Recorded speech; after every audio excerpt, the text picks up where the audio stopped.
very word secrecy is repugnant in a free and open society, and we are, as a people, inherently and historically opposed to secret societies, to secret oaths, and to secret proceedings. And there is very grave danger that an announced need for increased security will be seized upon by those anxious to expand its meaning to the very limits of official censorship and concealment. That I do not intend to permit to the extent that it's in my control. And no official of my administration, whether his rank is high or low, civilian or military, should interpret my words here tonight as an excuse to censor the news, to stifle dissent, to cover up our mistakes, or to withhold from the press and the public the facts they deserve to know. For we are opposed around the world by a monolithic and ruthless conspiracy that relies primarily on covert means for expanding its sphere of influence, on infiltration instead of invasion, on subversion instead of elections, on intimidation instead of free choice, on guerrillas by night instead of armies by day. It is a system which has conscripted vast human and material resources into the building of a tightly knit, highly efficient machine that combines military, diplomatic, intelligence, economic, scientific, and political operations. Its preparations are concealed, not published. Its mistakes are buried, not headlined. Its dissenters are silenced, not praised. I am not asking your newspapers to support an administration, but I am asking your help in the tremendous task of informing and alerting the American people. For I have complete confidence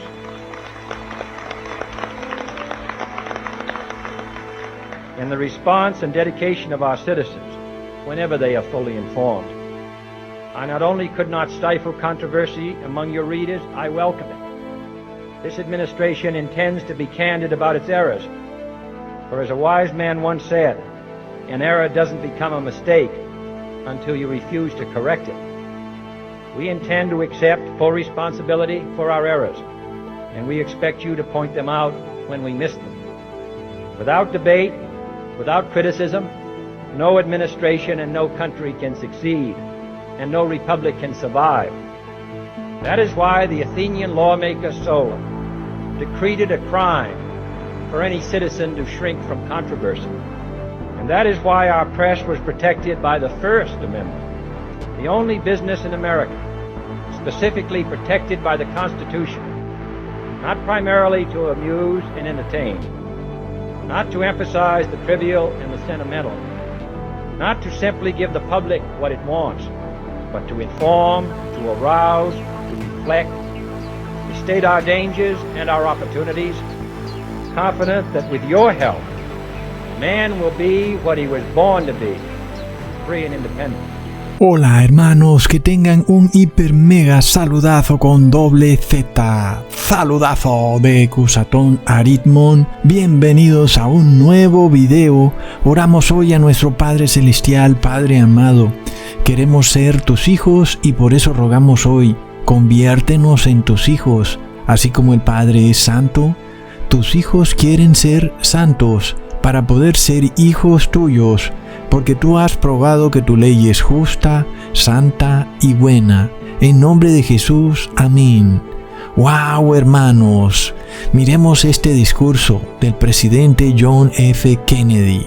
Tremendo discurso que desafortunadamente el mundo ha olvidado, sobre todo hoy en día, cuando en Estados Unidos pasan extraños eventos, sobre todo esto que ha ocurrido en ese pueblo o ciudad llamado Uvalde, en Texas, en donde murieron 19 niños, e inmediatamente empiezan estas cadenas de noticias, como por ejemplo CNN con sus reporteros, a decir que la segunda enmienda de la Constitución de Estados Unidos debe ser abolida o limitada. Pero luego, hermanos, vemos que en Estados Unidos, en el 2019, y esto tiene una tendencia al alza todos los años, se asesinaron 629.828 niños en el vientre materno. Y como esto viene creciendo año tras año, y sabemos entonces que si esta tendencia sigue al alza, cada día en Estados Unidos se asesinan 1.700 niños en el vientre materno. Ahora, obviamente, ningún niño debe morir. La vida de toda persona o de todo niño, de todo ser humano, vale oro. Nadie tiene por qué quitarle la vida a un ser humano. Sin embargo, lo que causa mucha curiosidad, lo que causa mucha extrañeza, hermanos, es que nosotros no vemos a CNN y a sus presentadores haciendo estas caras de dolor y de lamento porque 1.700 niños fueron asesinados el día de ayer en el vientre materno. Para ellos, parece que esas vidas no tuvieran ninguna importancia. Tú no ves a sus reporteros llorando en medio de una noticia. Entonces, hermanos, uno puede ver esta hipocresía nauseabunda y pestilente del ser humano, pero también podemos ver una agenda. Es claro que hay una agenda en donde aquello en lo que se puede obtener un poder político es usado para ese objetivo, como es el caso de este evento que ha ocurrido en la escuela de Uvalde. Por supuesto, todos estos noticieros y sus periodistas empiezan a narrar esta noticia. Es una noticia horrenda, pero todavía es más horrendo que diariamente se asesinen 1.700 niños en el vientre materno en Estados Unidos.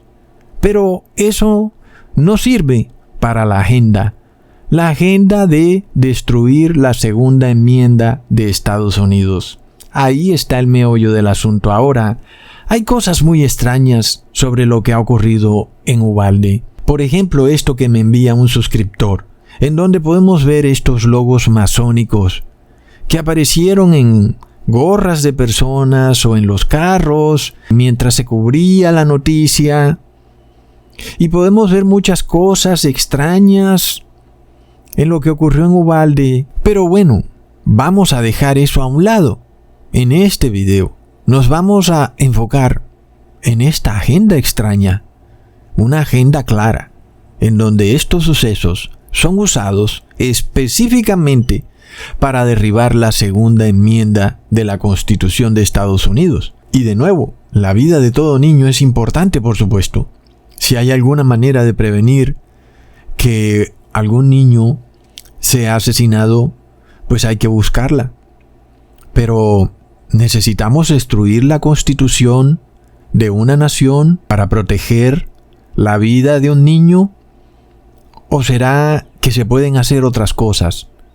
Hay una agenda clara, así como no vemos un clamor nacional por la vida de 1.700 niños que son asesinados diariamente en Estados Unidos, ni vemos un intento por acabar con la industria de la medicina o con los hospitales, porque se convirtieron en los modernos campos de concentración nazis, donde son los bebés los que desafortunadamente sufren la eutanasia. Es de locos. Y sin embargo, esto pasa totalmente desapercibido. ¿Qué es lo que ocurre? Por supuesto, hay un ataque en contra de Estados Unidos, de sus escuelas. Hay un poder que tiene una agenda clara, y esa agenda te presenta una única solución para este problema que se está dando en los colegios, y es, por supuesto, derribar la Constitución de Estados Unidos. El concepto es muy claro, hermanos. No hay rey sin ley. Es decir, que si tú derribas la ley de una nación, estás derribando su rey. Si tú derribas la ley o la constitución de una nación, estás destruyendo a esa nación. En este caso, el rey de Estados Unidos es el pueblo, y la ley del pueblo es la Constitución. Y si tú derribas la Constitución, entonces estás acabando con la democracia y con el gobierno del pueblo. Hay un poder que tiene una agenda clara para acabar con la democracia y el gobierno del pueblo. Es evidente. Ahora, nosotros miramos al Papa Francisco y vemos cómo él guarda total silencio ante esta masacre diaria de 1.700 bebés en el vientre materno que ocurre en Estados Unidos. De esa masacre, el Papa Francisco no exige medidas inmediatas por parte de los gobernantes para detenerla. Plop. Sin embargo, la cosa es a otro precio cuando se presentan estos tiroteos en los colegios. El Papa Francisco exige de inmediato que esto se detenga. Por supuesto, nosotros también queremos que se detenga, pero no destruyendo el gobierno del pueblo y la democracia. Por supuesto que no. Si se derriba entonces una sola enmienda de la Constitución, sabemos que se derribará toda la Constitución. Es evidente. Destruye una enmienda y destruye todas las enmiendas.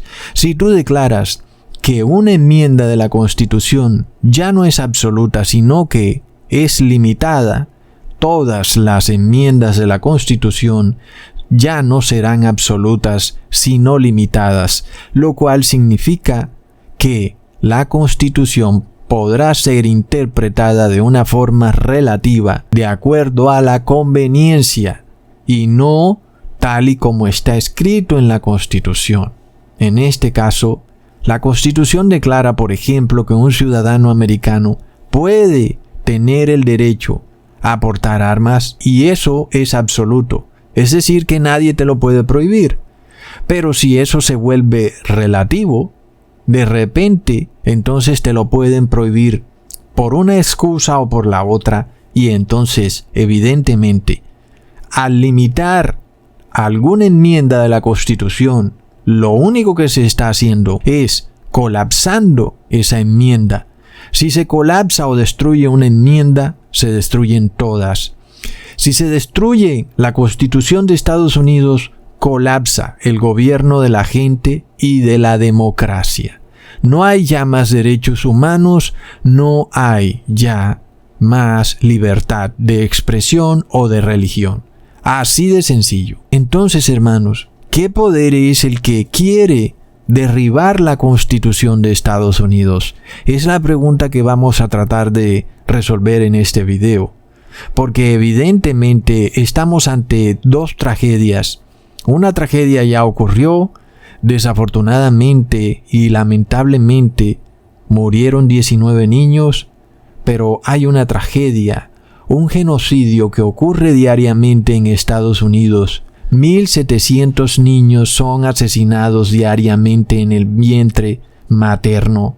De esa tragedia, los reporteros de las noticias no dicen nada. ¿Por qué?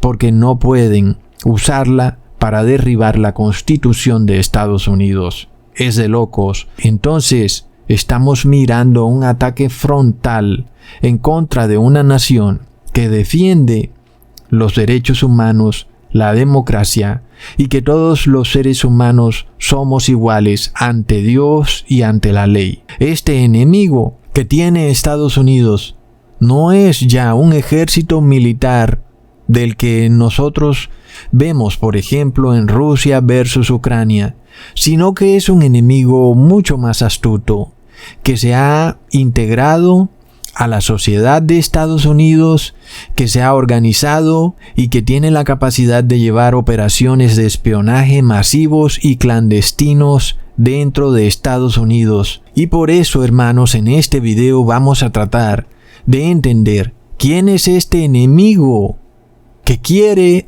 de toda forma y manera destruir la Constitución de Estados Unidos y destruir los derechos humanos y la democracia. Para esto vamos a leer un libro de un señor llamado Bill Hughes, titulado Los terroristas secretos. Leamos: los Estados Unidos tendrán que enfrentar muy pronto al enemigo más mortal que jamás hayan enfrentado.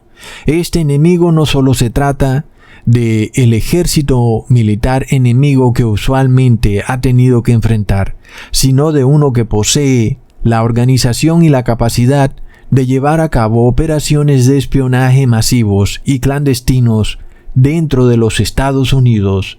Utiliza una fachada que es virtualmente perfecta para esconder sus operaciones. Dicho sea de paso, ahora mismo, este enemigo está trabajando secretamente para minar los principios que han hecho de esta nación la nación más grande del mundo. Este enemigo se ha infiltrado en los niveles y en los departamentos más altos del gobierno de los Estados Unidos y representa un peligro extremo para América. ¡Wow, hermanos! Curiosamente, el gobierno de Estados Unidos declara que estos terroristas y estas personas que cometen estos horribles actos de violencia, en donde muere mucha gente, sea en colegios o en edificios, etc., son supuestamente individuos solitarios que un día de la noche a la mañana se desquiciaron y que de repente enloquecieron jugando videojuegos y que luego quisieron perpetrar algún acto horrendo en contra de personas que no conocen sin ningún motivo ni ningún acto que sea acorde a algo que ellos quieran imponer, sino que simplemente se les dio por hacerlo. Es algo curioso, ¿verdad? Que cada vez que uno de esos individuos solitarios actúa, inmediatamente, por otro lado, se pone en marcha una maquinaria mediática que sí tiene una agenda, sobre todo a través de CNN y de otros noticieros, en donde por un lado el individuo que ejecuta el acto violento no dice nada más simplemente que un día se le dio porque iba a matar gente, pero luego los noticieros, esos inmediatamente ponen en marcha una maquinaria mediática con el objetivo de derribar la segunda enmienda de la Constitución de Estados Unidos. ¿Y por qué? Porque sabemos que si se destruye o se limita una enmienda, entonces se limitarán todas las enmiendas. Y esto es importante en la profecía bíblica, porque la primera enmienda de la Constitución de Estados Unidos protege la libertad de religión. Y sin embargo, hermanos, sabemos que si el anticristo quiere gobernar al mundo, tiene que destruir, derribar o limitar la libertad de conciencia y de religión. Es evidente entonces que si el anticristo quiere gobernar al mundo, tiene que de alguna manera controlar a la nación más poderosa del mundo, que es Estados Unidos, y buscar que esa primera enmienda de su Constitución, que permite la libertad religiosa y que de repente se convierte entonces en una piedra en el zapato para los planes del anticristo. Ahora, vamos a suponer que tú eres un país o poder extranjero y quieres apoderarte militarmente de Estados Unidos. Invadirlo. No solamente lo podrías hacer a punta de bombas, a través de aviones. En algún momento vas a tener que ingresar con tus tropas a tomar o a apoderarte de Estados Unidos y de sus ciudades. Entonces tienes un grave problema, porque resulta que es la nación con el ejército más grande del mundo.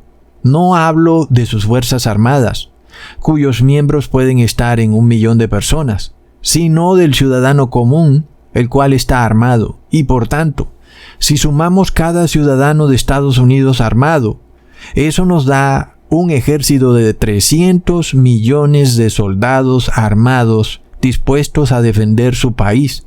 Por supuesto, ninguna nación del mundo puede invadir a Estados Unidos. Aún Rusia, si quisiera, puede tirar una bomba, pero luego no pudiera entrar a Estados Unidos porque su población está armada. Asimismo, durante la Segunda Guerra Mundial, Hitler pensó en invadir a Suecia, y la respuesta que le dieron los asesores militares a Hitler fue: ¿sabes qué, Hitler? Ni se te ocurra invadir a Suecia. ¿Por qué? Porque Suecia le dijo a todos sus ciudadanos que tuvieran armas. Era claro que el ejército alemán no pelearía con el ejército sueco, porque entonces estaría peleando no contra 50,000 soldados, sino con millones de hombres armados, ciudadanos suecos, listos para defender a su país. Era obvio que eso sería un desastre para Hitler.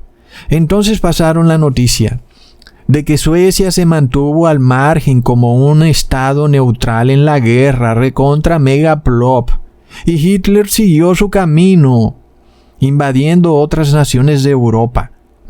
Y todo aquel, por ejemplo, que es de Suramérica o ha vivido en Suramérica, sabe muy bien cómo un pequeño grupito de 10 forajidos se toma una población de 10,000 habitantes, violan mujeres, incendian casas e imponen su ley a sangre y fuego.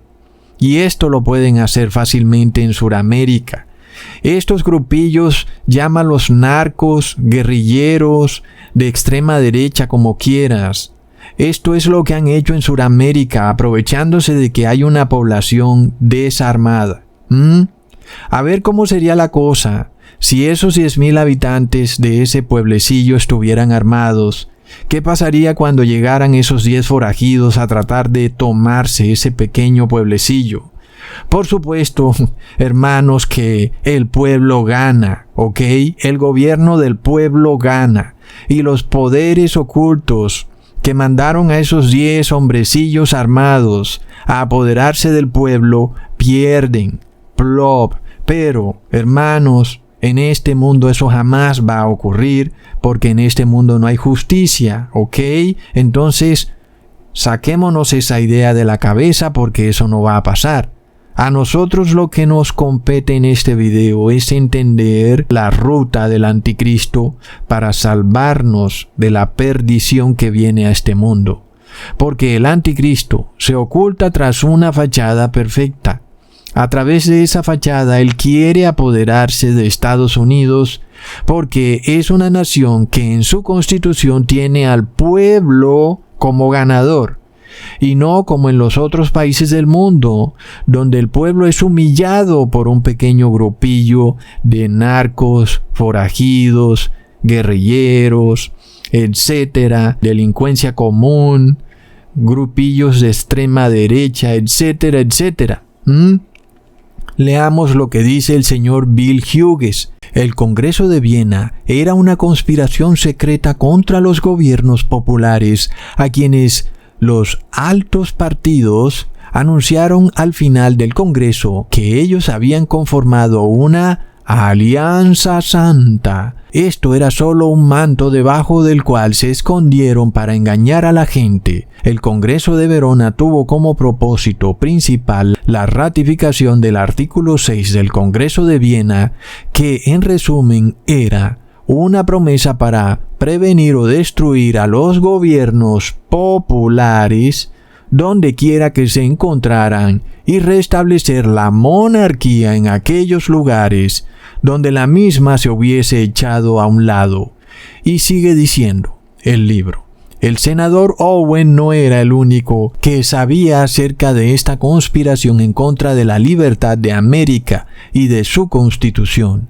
En 1894, R.W. Thompson, el secretario de la Marina americana, escribió lo siguiente: los soberanos de la Santa Alianza han amasado un gran ejército y pronto entrarán en un juramento mediante el cual se dedicarán a evitar cualquier levantamiento que ocurra por parte de la gente que favorezca a un gobierno libre, y el Papa Pío VII designará a los jesuitas para estos fines. Los mismos, apoyados por el poder papal, trabajarán hacia ese fin. Finalmente, se nos dice en el libro que el Papa Pío VII designó a los jesuitas como un ejército para infiltrarse y apoderarse políticamente de Estados Unidos, debido a que militarmente no podían hacerlo de frente, porque, bueno, ya lo sabemos. Leamos de nuevo lo que dice el libro. El autor se toma la encomienda de señalar que existe una conspiración en plena acción en contra de las libertades de la República bajo la dirección del príncipe Willy de Austria, el cual, reconociendo su incapacidad de poder vencer a esta nación grande y libre por medio de la fuerza y de las armas, intenta lograr sus propósitos por medio de un ejército de jesuitas. El arreglo que se lleva a cabo para lograrlo sorprendería a que abra el libro con la misma incredulidad que nosotros lo hicimos.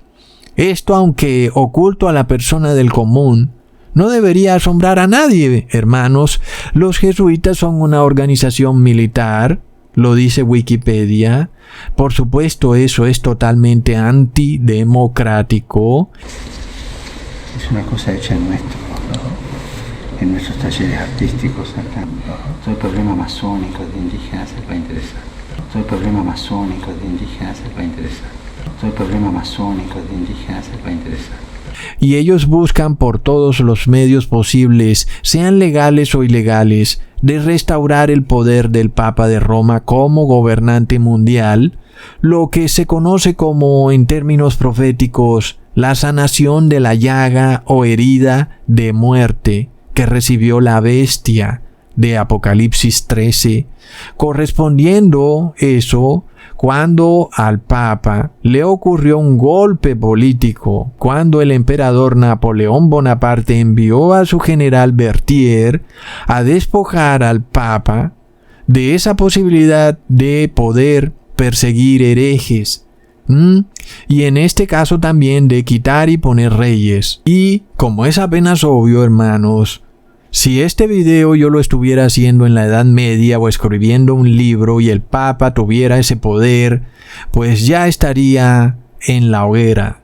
Pero hoy en día, debido a que el Papa perdió el poder de perseguir herejes, entonces por eso tú puedes ver este video en la comodidad de tu casa. Sin embargo, eso está por cambiar muy pero muy pronto. En este caso ahora, los jesuitas quieren devolverle al Papa aquella vieja gloria de poder perseguir herejes, pero plop, Estados Unidos no lo permite, porque la Constitución en su primera enmienda te da la posibilidad de creer en lo que te dé la gana. No como ocurría cuando el Papa tenía el poder político, él era el que te decía en lo que tenías que creer.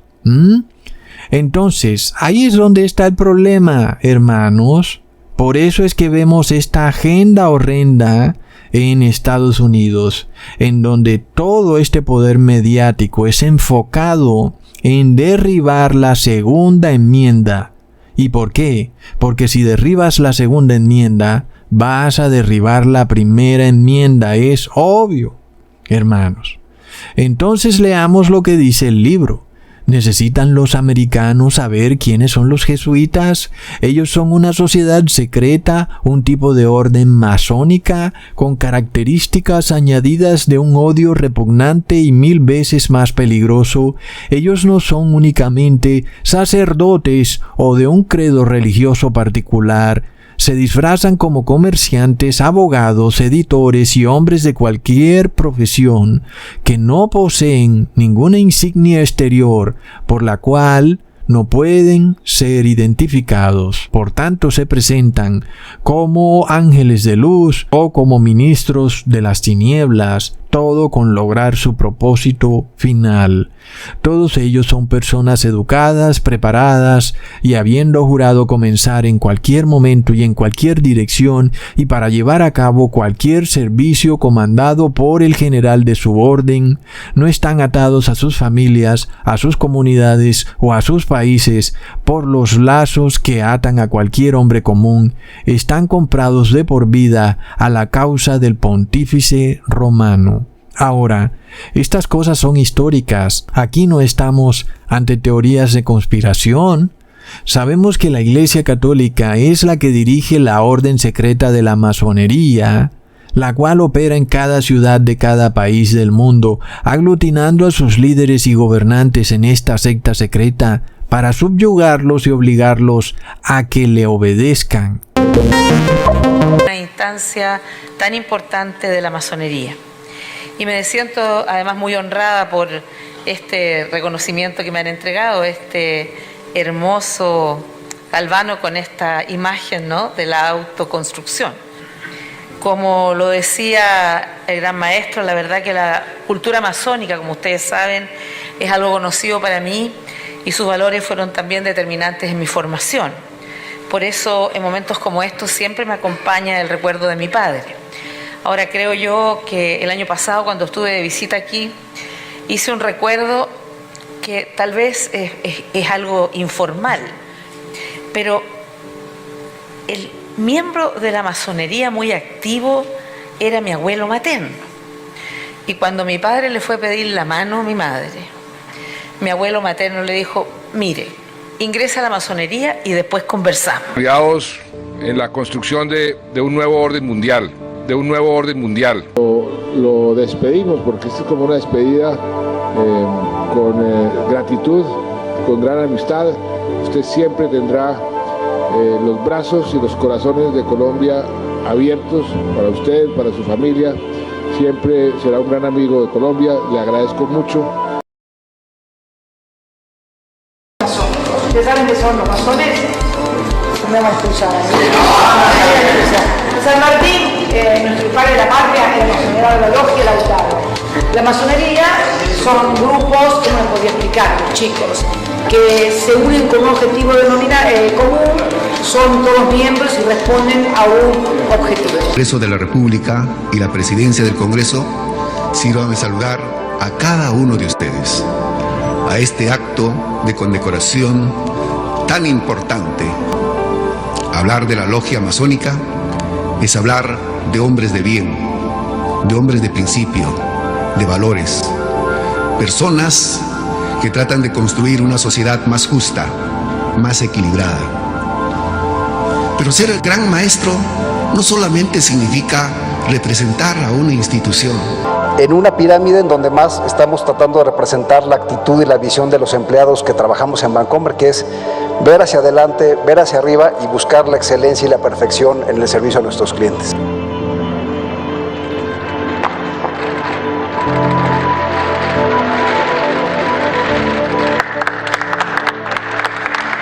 Nosotros no tenemos que inventarnos esto porque el cardenal Viganò ya lo confesó porque era un secreto a voces.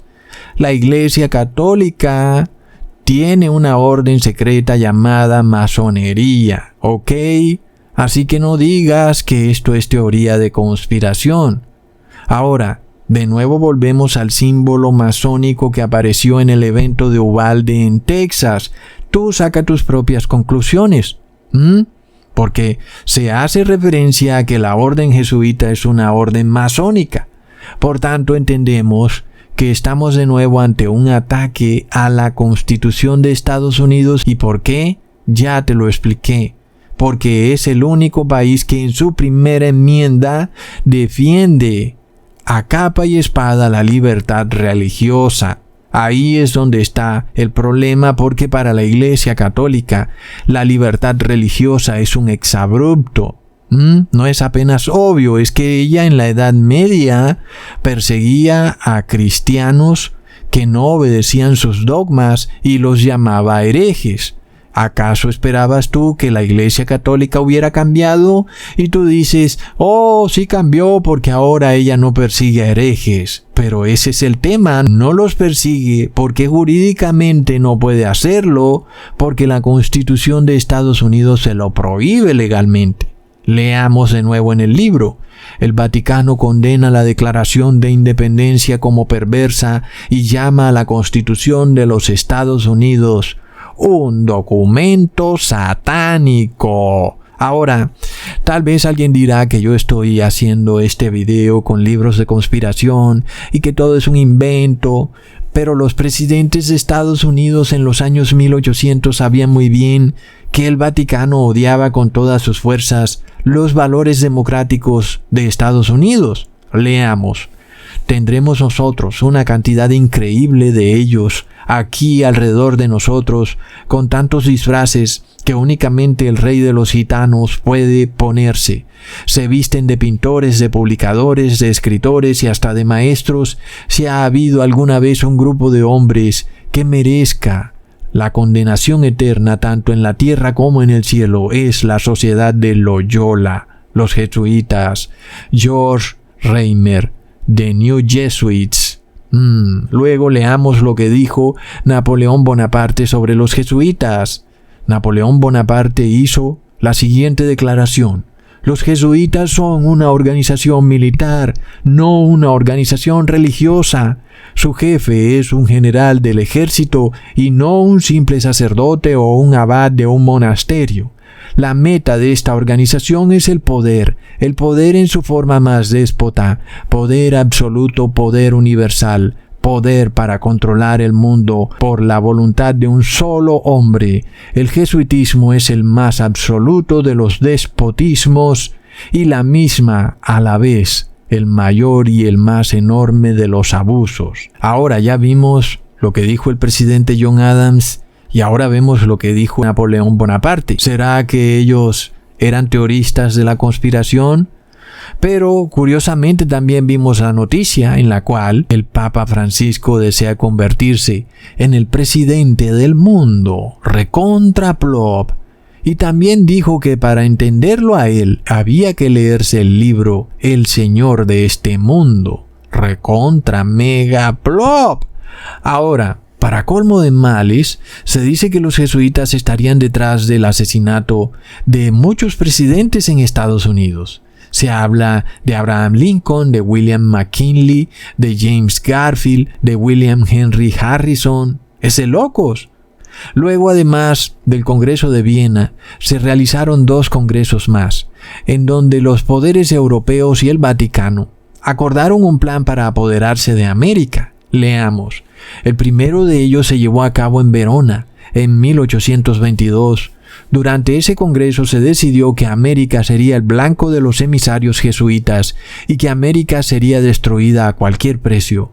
Todos los principios de la Constitución serían disueltos y se reemplazarían con principios jesuitas, de modo que se exalte el papado y él mismo ejerza dominio sobre América.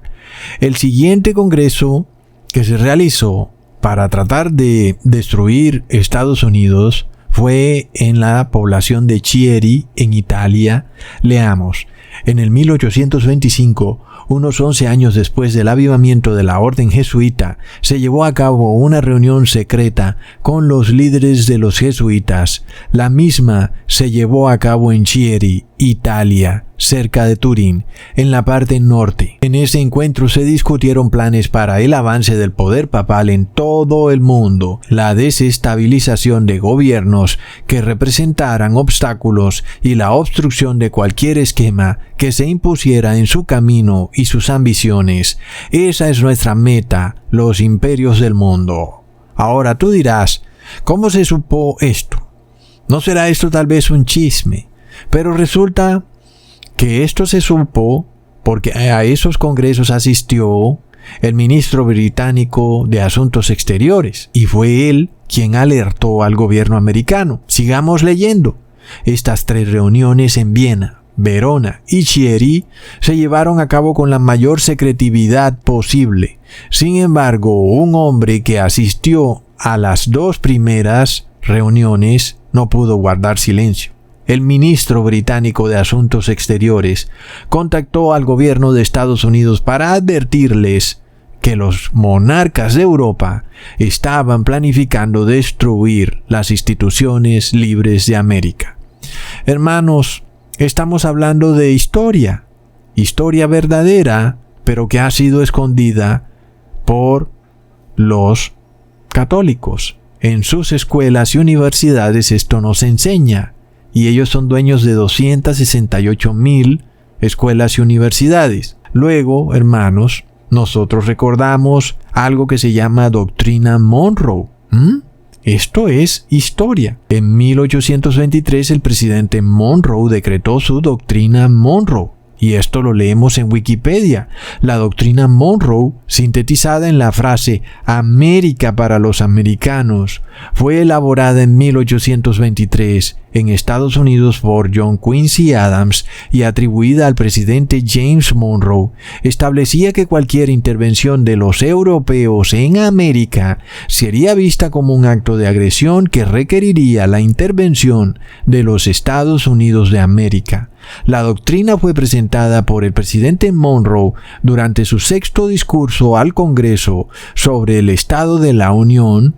Recibida inicialmente con dudas y luego con entusiasmo, constituyó un momento decisivo en la política exterior de los Estados Unidos. La doctrina fue concebida por sus autores, en especial John Quincy Adams, como una proclamación por parte de los Estados Unidos de su oposición al colonialismo en respuesta a la amenaza que suponía la restauración monárquica en Europa y la Santa Alianza tras las guerras napoleónicas. Miremos luego lo que dice Wikipedia sobre la Santa Alianza. La Santa Alianza fue un punto celebrado por iniciativa de Alejandro I de Rusia entre Austria, Rusia y Prusia el 26 de septiembre de 1815 en París, Francia, tras la batalla de Waterloo. Los tres monarcas invocaron los principios cristianos, queriendo mantener en sus relaciones políticas los preceptos de justicia, caridad y paz, con el objetivo de contener el liberalismo y el secularismo que se habían implantado en Europa, fruto de la Revolución Francesa. En su pacto ellos se comprometían a intervenir donde fuera necesario para defender la legitimidad monárquica y los principios del absolutismo y sofocar cualquier movimiento revolucionario. Recontra plop. Hermanos, miremos esta hipocresía del Papa Francisco, monarca del Vaticano, porque él declara que las enmiendas de la Constitución de Estados Unidos no son absolutas, y él mismo quiere imponerse luego como líder moral absoluto del mundo, y quiere que su voz sea la autoridad absoluta del mundo. ¡Qué tremenda hipocresía del ser humano! Sigamos leyendo. La doctrina Monroe fue la respuesta de América al Congreso de Viena y de Verona. América consideraba un acto de guerra si cualquier nación europea buscaba expansión territorial en el hemisferio occidental. Los jesuitas han sido capaces de infiltrarse y de atacar secretamente a América para tratar de lograr precisamente lo que la doctrina Monroe trataba de evitar.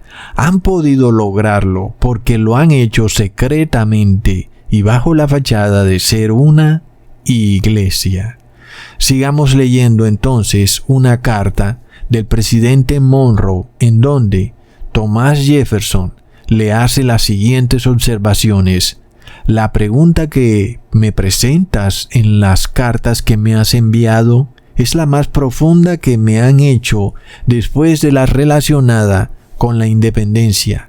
Ella nos hizo una nación y ha marcado el ritmo y la dirección en la que navegaremos a través del océano del tiempo a medida que el mismo se abre entre nosotros, y nunca podremos navegarlo en condiciones más apropiadas. Nuestra primera y más fundamental regla debe ser el no envolvernos en los asuntos de Europa. La segunda debe ser nunca utilizar a Europa como intermediaria en los asuntos de este lado del Atlántico. América Norte y Sur tienen unos intereses completamente diferentes de los de Europa, intereses que les son particulares. Por tanto, debe tener un sistema propio y separado, completamente aparte del sistema europeo.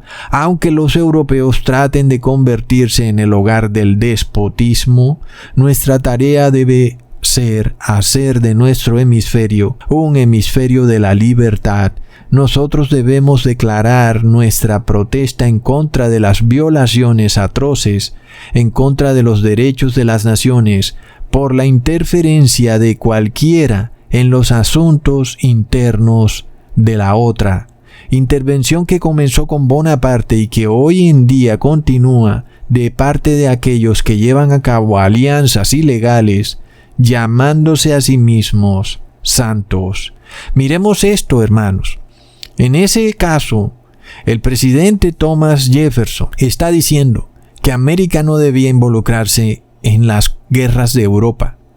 Y vimos luego cómo Estados Unidos fue llevado a participar en la Primera y Segunda Guerra en Europa. ¿Qué fue lo que le ocurrió a Estados Unidos en la Segunda Guerra Mundial?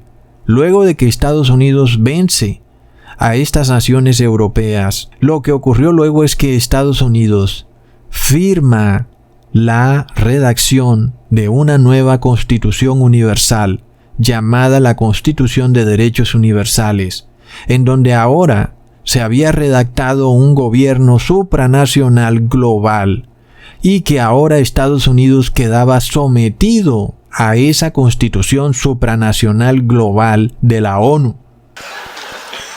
You all look great. The end of the republic has never looked better. Y miremos cómo estos presidentes sabían perfectamente que América debía regirse por su propia constitución. Sin embargo, ¿qué terminó ocurriendo en la Segunda Guerra Mundial? Aunque América, Estados Unidos, ganó la guerra, finalmente terminaron sometiéndose a otra constitución, una nueva Constitución de Derechos Universales de la ONU. Hermanos, eso era precisamente la advertencia que se estaba haciendo en esta carta que les acabé de leer. Impresionante. Entonces es innegable cómo sí ha existido un plan para tratar de imponer un gobierno distinto en Estados Unidos. Un gobierno en donde la Constitución de Estados Unidos tiene que ser eliminada. Sí, es evidente. Y también es evidente que la Iglesia Católica ha jugado un papel primordial. Como sabemos, Hitler era católico, la Iglesia Católica estuvo apoyando a Hitler y luego también la Iglesia Católica y el Vaticano están detrás de la ONU y como sabemos la palabra universal significa católico y los derechos universales de la ONU significa que son los derechos católicos de la ONU. Es decir, finalmente, cuando Estados Unidos se somete y firma que se une a esta Constitución Universal de la ONU, sometió su Constitución a preceptos y dogmas católicos. Es así. Entonces, es innegable que sí ha existido una sociedad secreta que ha tratado de llevar a Estados Unidos a un colapso. Nosotros luego vemos lo que ocurrió durante el gobierno del presidente Andrew Jackson, el cual fue llevado también a una guerra civil. Y luego, lo más curioso de todo, hermanos, es que mientras el presidente Andrew Jackson estaba muy ocupado tratando de evitar que América se dividiera en dos, entre el norte y el sur, al mismo tiempo se estaba fraguando una conspiración de banqueros europeos cuyo interés era precisamente apropiarse de la moneda de Estados Unidos, del dólar. Lo peor de todo fue que lo lograron, hermanos. Impresionante.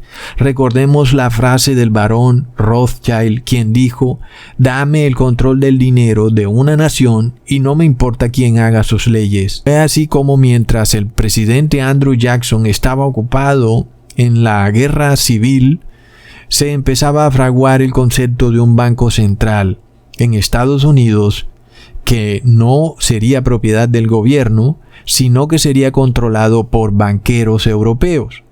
Mientras que, según la Constitución de Estados Unidos, el control de la moneda americana solo podía estar en manos del Congreso. Sin embargo, bajo la figura de un nuevo banco central, sería ahora esta una nueva entidad que tendría el control absoluto de la moneda americana. Eso, por supuesto, era otro golpe en contra de Estados Unidos, que ahora tenía que quedarse mirando cómo unos banqueros europeos se apropiaban de su propia moneda, la cual era usurpada. De locos. Y por supuesto, eso venía de la Santa Alianza. Ahora, Cada vez que el gobierno de Estados Unidos necesitaba dinero, tenía que pedirle el favor a estos banqueros europeos para que imprimieran su propio dólar. Y luego, para colmo de males, Estados Unidos tenía que pagarles esos dólares de vuelta cuando era su propia moneda. Hermanos, es de locos. Entonces, cuando Estados Unidos necesita $1 millón, lo que ocurre es que estos banqueros internacionales se los prestan a Estados Unidos y ahora Estados Unidos tiene que pagar intereses sobre ese $1 millón.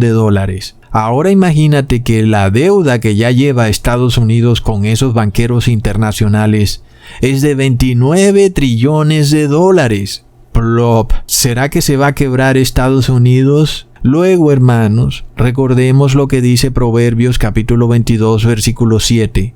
El rico se enseñoreará de los pobres, y el que toma prestado es esclavo del que presta. Entonces, de la noche a la mañana, este país poderoso que defendía el gobierno del pueblo queda esclavizado a estos banqueros europeos. Leamos lo que dice el libro de Bill Hughes. Los instigadores de Beadle en su esfuerzo por establecer un banco central fueron los Rothschild. ¿Y para quién trabajaba la familia Rothschild?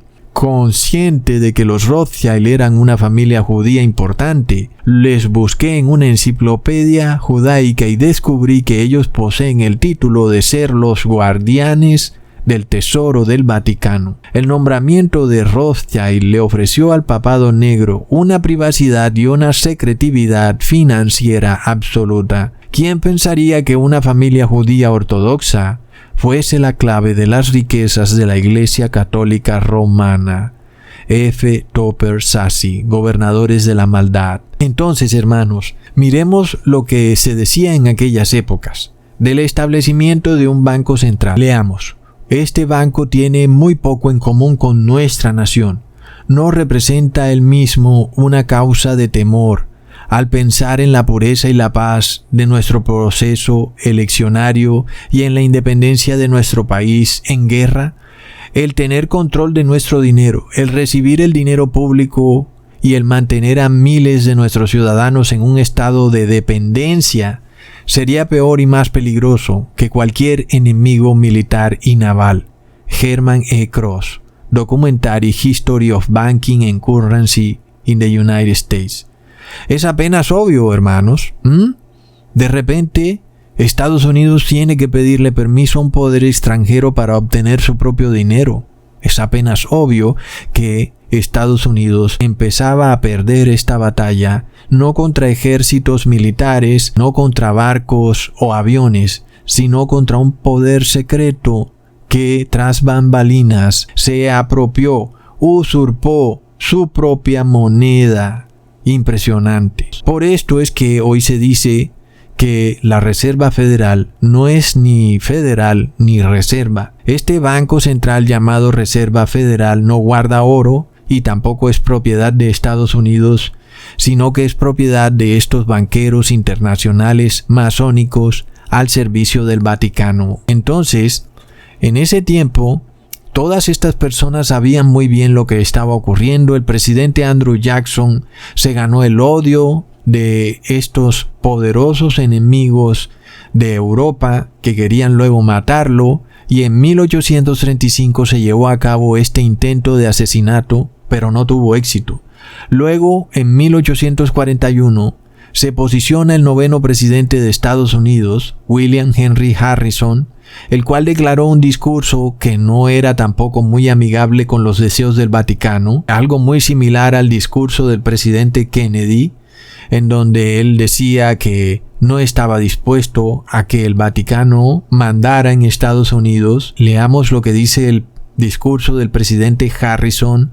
No admitamos ningún gobierno por derecho divino en cuanto al poder se refiere. Nuestro benefactor y creador no ha hecho distinciones entre los hombres, de modo que todos sean iguales y que el único derecho legítimo de gobernar sea otorgado a los gobernantes por el deseo expreso de los gobernados.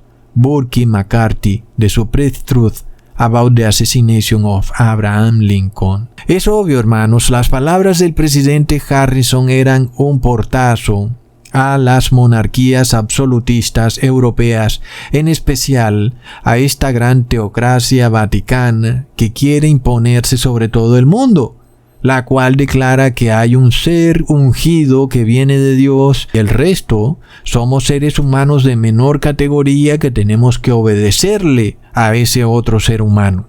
El concepto creado por la Constitución de Estados Unidos es que todos los seres humanos somos iguales. Por tal motivo, ese concepto de que hay un papa, un ser ungido especial, no existe bajo la Constitución de Estados Unidos.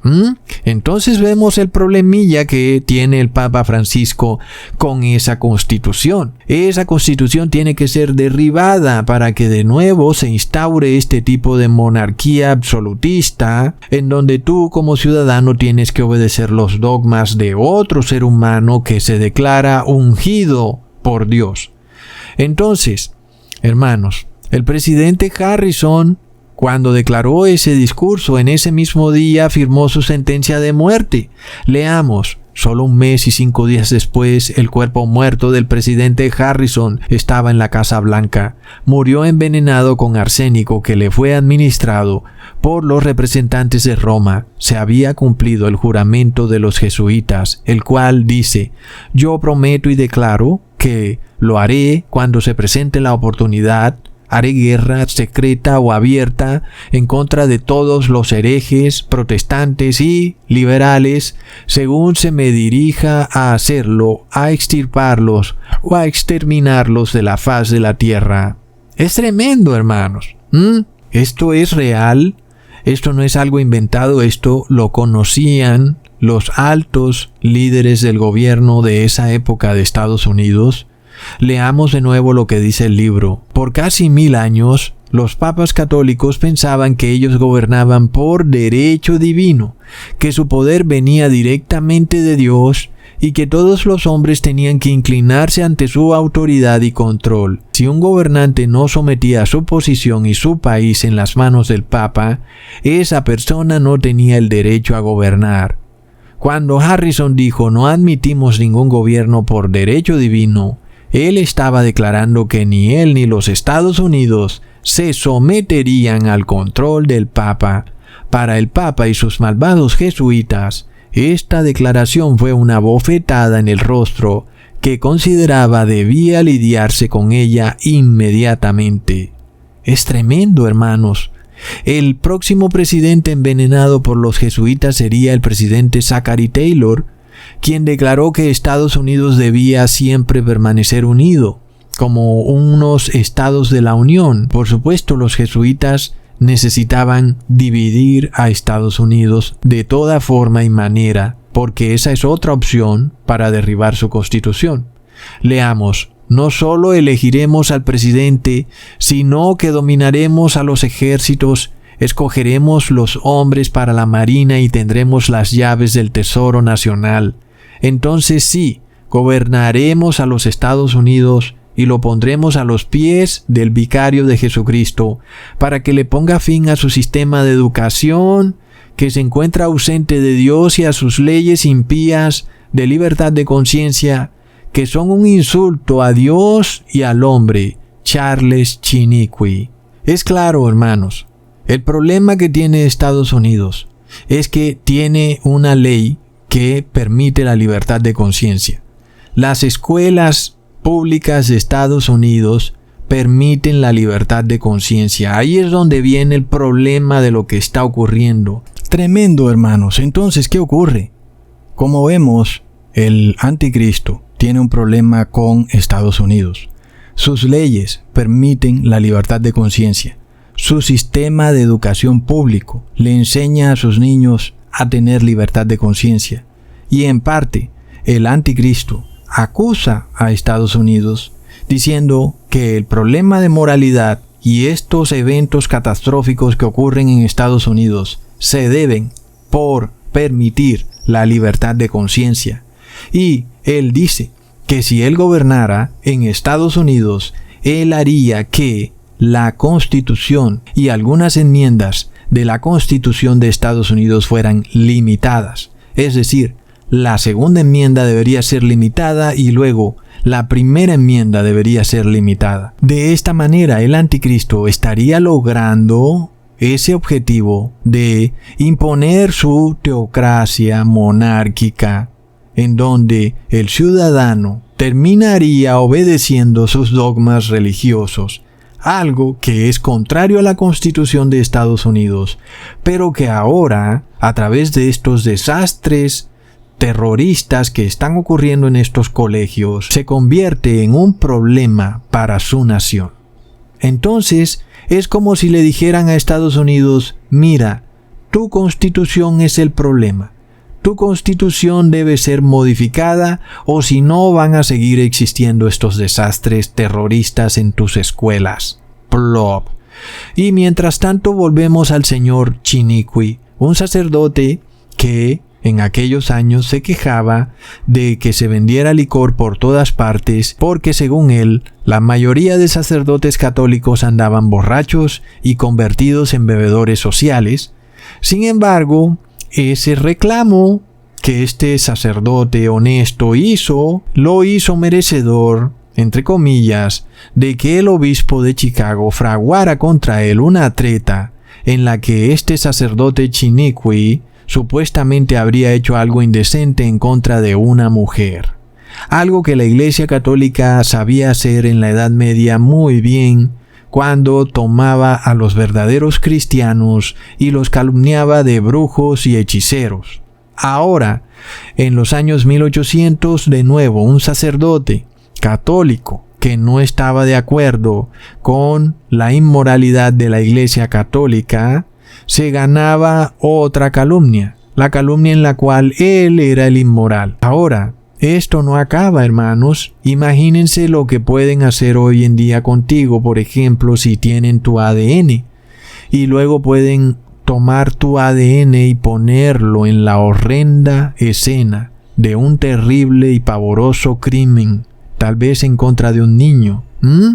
Imagínate lo que diría la gente. Si ahí está tu ADN, es porque fijo tú estuviste ahí, pero no se ponen a pensar que estas personas hoy en día andan sacándole el ADN a toda la población mundial. Plop.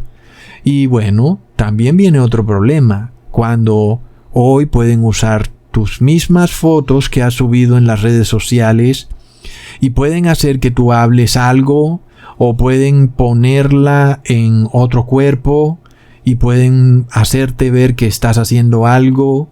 Y esto lo hacen niños que tienen estos programas de Photoshop. Imagínate lo que harán estas personas con programas mucho más avanzados.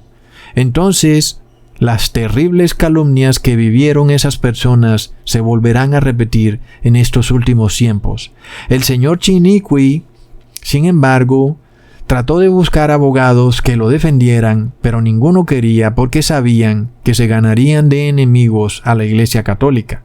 Sin embargo, hubo un señor llamado Abraham Lincoln, quien se dio cuenta de la tiranía de la Iglesia Católica en contra del sacerdote Chiniquy y decidió defenderlo, pero desde ese momento también se ganó el odio de los jesuitas, lo cual finalmente llevaría a su muerte. Leamos. Abraham Lincoln le preguntó: Padre Chiniquy, ¿por qué llora? Querido señor Lincoln, permítame decirle que el gozo que debería sentir naturalmente por la victoria obtenida me está consumiendo la mente por temor a lo que podría costarle esta victoria a usted. En la corte había por lo menos 10 o 12 jesuitas de Chicago y de San Luis que vinieron a ver mi sentencia de condenación a la cárcel. Lo que me preocupa en el alma en este momento y me hace derramar estas lágrimas es que me parece haber leído su sentencia de muerte en sus malvados ojos. ¿Cuántas más víctimas inocentes han caído en sus pies? Charles Chiniquy, 50 años de la Iglesia de Roma. Abraham Lincoln luego declaró lo siguiente: se han fraguado tantos planes para atentar contra mi vida, que es un verdadero milagro que hayan fallado, especialmente si consideramos que la mayor parte de los planes han estado en manos de los diestros asesinos católicos romanos, quienes han sido adiestrados por los jesuitas. ¿Esperamos que Dios haga un milagro perpetuo para salvar mi vida? Yo creo que no. Los jesuitas son tan expertos en esos actos sangrientos que el rey Enrique IV dijo que era imposible escaparse de ellos, y él se convirtió en una de sus víctimas a pesar de que hizo lo imposible por protegerse. Mi escape de ellos desde la carta del Papa Jeff Davis se ha afilado más el arma para destruirme. Sería un milagro si lograra sobrevivir. Pero tal y como Dios no escuchó el murmullo de los labios de Moisés cuando le dijo que tenía que morir antes de cruzar el Jordán por los pecados del pueblo, asimismo espero que no escuche ni un murmullo de mis labios cuando yo caiga por el bien de mi nación. Primero que muera por la santa causa con la que estoy comprometido, ya que soy el que porta los derechos y las libertades de la nación. Y el segundo favor que le pido a Dios es que cuando yo me haya ido, mi amado hijo Robert sea uno de los que enarbole la bandera de la libertad que cubrirá mi tumba y que la lleve con honor y fidelidad hasta el fin de su vida, tal y como hizo su padre, aún rodeado de millones que le llamarán a pelear y a morir en defensa y por el honor de su país, Charles Chiniquy. Lo más impresionante, hermanos, es que el Papa Francisco, un jesuita, fue a la ciudad de Filadelfia en Estados Unidos y se sentó en una silla muy similar a la de Abraham Lincoln. Impresionante. Luego recordamos el discurso del presidente Kennedy, en donde, hermanos, es de locos. Claramente nos estaba diciendo que él se oponía a una unión de iglesia y Estado, es decir, a la instauración en Estados Unidos de una teocracia. I believe in an America where the separation of church and state is absolute, where no Catholic prelate would tell the president, should he be Catholic, how to act, and no Protestant minister would tell his parishioners for whom to vote, where no church or church school is granted any public funds or political preference, and where no man is denied public office merely because his religion differs from the president who might appoint him or the people who might elect him. I believe in an America that is officially neither Catholic, Protestant, nor Jewish, where no public official either requests or accepts instructions on public policy from the Pope, the National Council of Churches, or any other ecclesiastical source, where no religious body seeks to impose its will, directly or indirectly, upon the general populace. Y también se oponía a estas sociedades secretas, como por ejemplo la masonería católica. Y luego, ¿qué fue lo que le pasó al presidente Kennedy? Pues fue asesinado, hermanos. Lo más curioso es que el gobierno americano hoy en día sigue empecinado en perseguir a estos supuestos terroristas, lobos solitarios, gente del común, supuestos hombres que de la nada un buen día enloquecen, agarran un arma y salen a matar personas. Es decir, los terroristas en Estados Unidos son todos los ciudadanos, y a menos que muy pronto hagan algo para demostrar que no lo son, van a ser catalogados como terroristas. Una manera de actuar que ya venimos viendo, en donde tú eres declarado enfermo y no serás declarado sano hasta que te arrodilles y recibas cierto medicamento. Y si no lo recibes, aun y si estás sano, serás declarado enfermo. Y si lo recibes, aun si estás enfermo, serás declarado sano.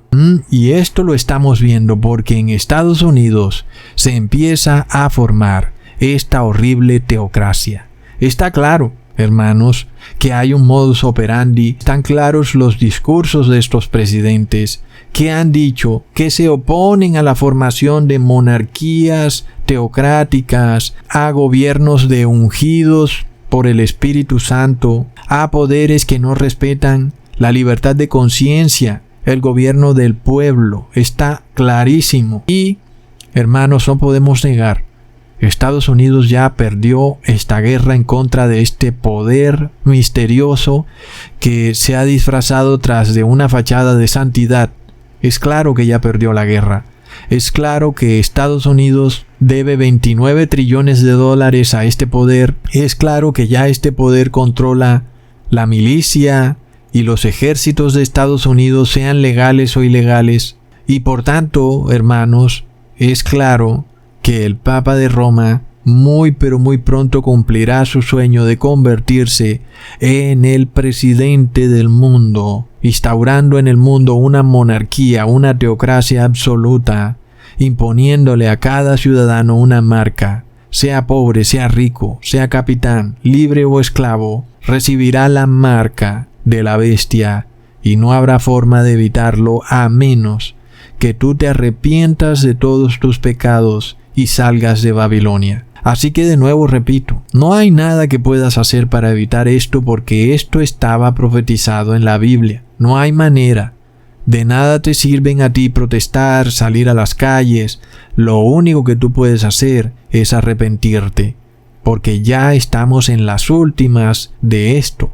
Y lo único que falta es que finalmente Estados Unidos, de la noche a la mañana, decrete algo que debe ser obedecido por todo país, ciudad o nación extranjera, una marca, y el que no la reciba no podrá comprar ni vender. Hasta pronto, hermanos.